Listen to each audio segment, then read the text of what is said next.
Magandang araw mga kaibigan. Bigyan natin ng reaction opinion itong post ni Attorney Trexie Angeles. Sabi niya, St. Luke's declares the circulating medical test result as fake and falsified. Ito ang statement ng St. Luke's.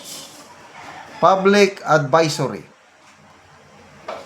January, I think 28. Okay.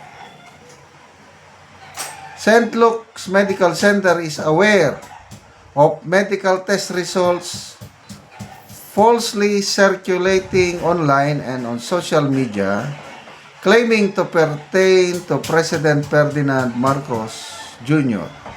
These documents are fake and falsified. St. Luke's Medical Center strictly upholds patient confidentiality and data privacy. Medical results are released only to the patient himself or herself through authorized and official hospital channels. Any medical results or documents obtained, posted, shared, or circulated outside these authorized channels are considered unauthorized, fraudulent, or falsified. The posting or sharing of a patient's medical information by anyone other than the patient constitute a breach of data privacy and is violation of hospital policy and applicable laws. The public is strongly urged to exercise caution and responsibility in sharing unverified and unofficial information, particularly alleged medical results, as doing so may contribute to the spread of false information and may expose individuals to legal consequences. Okay, so mabuti naman at naglabas na ng advisory ang St. Luke's. Ang tanong, ang Pangulo, is he a private citizen or a public figure? Yan ang unang tanong. Kasi kung private citizen, ay talagang hindi mo basta-basta ilabas ang kanyang medical records. Kaya lang kung public figure ka, lalo na presidente, wala bang karapatan ng taong bayan na malaman ano ba talaga ang kalagayan ng kalusugan ng Pilipino? Kaya yung isang media reporter, yung babae, magaling, nagtanong kay Jose Claire Castro kahapon sa press con. Sabi niya, meron akong source, doctor from St. Luke's, na nagsasabi na ganito yung kalagayan ng medyo taliwas sa sinasabi ng Malacanang that the president is fine. Parang iba. Malala, lumalala ba o ano. Kaya ang tanong ng reporter, hindi ba mas maganda ang palasyo mag-issue ng medical bulletin? I think this will solve the problem. An official medical bulletin tungkol sa kalagayan ng Pangulo para ma-stop ng issue, para mapanatag ang publiko na that their president, our president is in good health. Ayaw ng palasyo. Sapat na daw, hindi daw kailangan ng medical bulletin. Sabi pa niya, para sa mga delikadong kalagayan lang ang medical bulletin. I don't think so. Malalaman o hindi ang sakit ng Pangulo, to me, ang publiko may karapatan na malaman ang katotohanan. Di ba mas maganda kung magandang kalagayan ng Pangulo, hindi seryoso yung sakit niya? Di ba mas maganda i-issue mo na lang yung medical bulletin? Ito, basahin nyo. Yan, perma ng doktor. Yan, ang tunay na record sa St. Luke. O di, tahimik ang taong bayan. Ay, salamat sa Diyos. Yung mga nagdarasal na gagaling ang Pangulo, matatahimik sila. Yung mga tao naman, yung ibang tao na iniisip yung kay Cara David, mapurnada sila. Di ba ganun lang yun? Bakit ayaw maglabas ng medical bulletin? So ito, fake. Nasaan yung tunay? Ipakita nyo yung tunay para may compare naman. Oo nga, fake yung CT scan. Oh.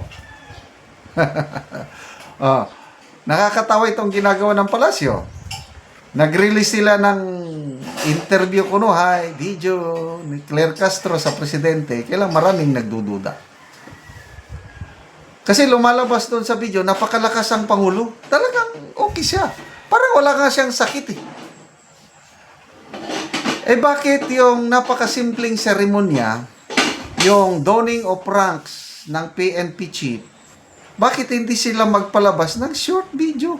Kahit 1 minute video lang na ipakita na gumagalaw ang Pangulo, nandyan yung PNP chief with his family, tapos makikita yung 4-star na ikinakabit dito.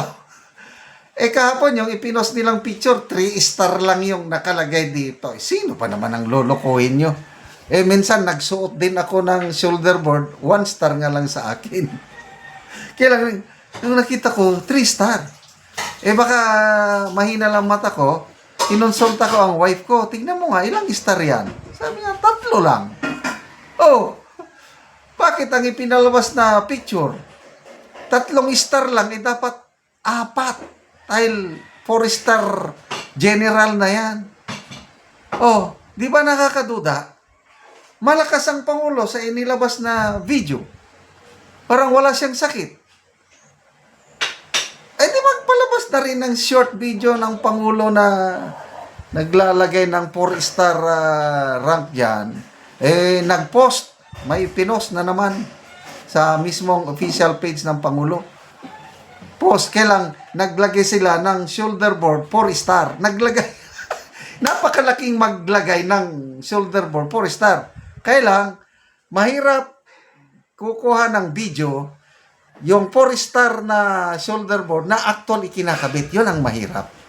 Kaya sana naman, sabi na kayo ng totoo, huwag nyo nang i-confuse ang taong bayan.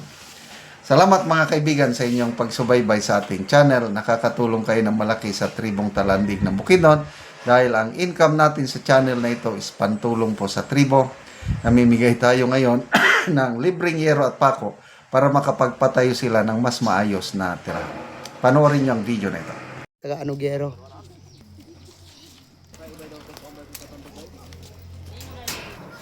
So, muna ni ang iyang gipatindog nga balay. So, mag-atop na gid siya karon. Ako naman si mama no. Grabe na po yung space.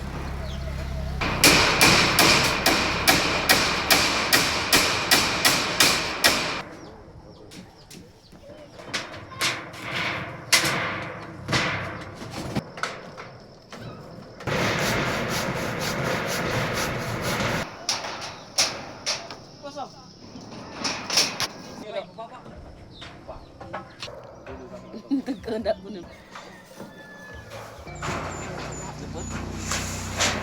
Ay, panda. I-vlog ka din na yun.